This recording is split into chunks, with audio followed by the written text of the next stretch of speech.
Bonjour à tous, il est midi pile, bienvenue sur France 3 Côte d'Azur. Voici les titres de ce vendredi 25 octobre. Le procès d'Henri Alonso devant le tribunal correctionnel de Nice. Le directeur général de la Semiax, société gérante des parkings niçois, est accusé d'agression sexuelle par 3 salariés de l'entreprise.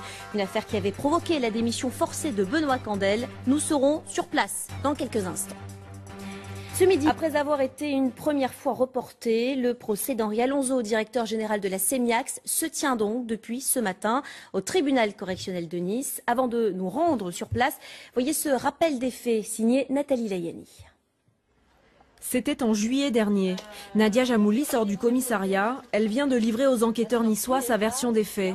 Comme 2 autres employés de la Semiax, elle accuse son patron de harcèlement sexuel. Henri Alonso, ancien gendarme reconverti, est également poursuivi pour subornation de témoins. Après plusieurs confrontations et des perquisitions, le directeur général de la Semiax a été directement renvoyé devant la justice. Pas d'instruction, pas d'audition de témoins supplémentaires parmi lesquels Benoît Candel. Au moment des faits, l'homme était PDG de la Semiax. L'affaire lui a déjà coûté son siège de premier adjoint au maire de Nice. Benoît Candel a toujours affirmé ne pas être au courant des agissements présumés d'Henri Alonso. Et à la barre du tribunal correctionnel de Nice, seul Henri Alonso justement a été entendu pour le moment. Sans surprise, l'atmosphère y est très tendue. Sur place, on retrouve Séverine Kölman. C'est un procès tendu qui débute ce matin au palais de justice de Nice.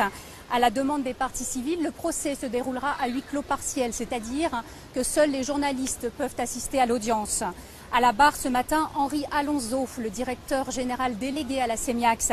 Il est jugé pour harcèlement et agression sexuelle. Il réfute les accusations des 3 plaignantes, toutes salariées de l'entreprise.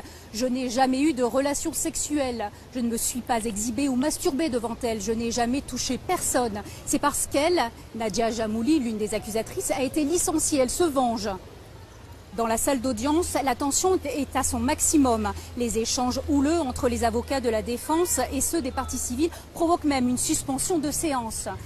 Cet après-midi, ce sera au tour des 3 plaignantes d'être entendues.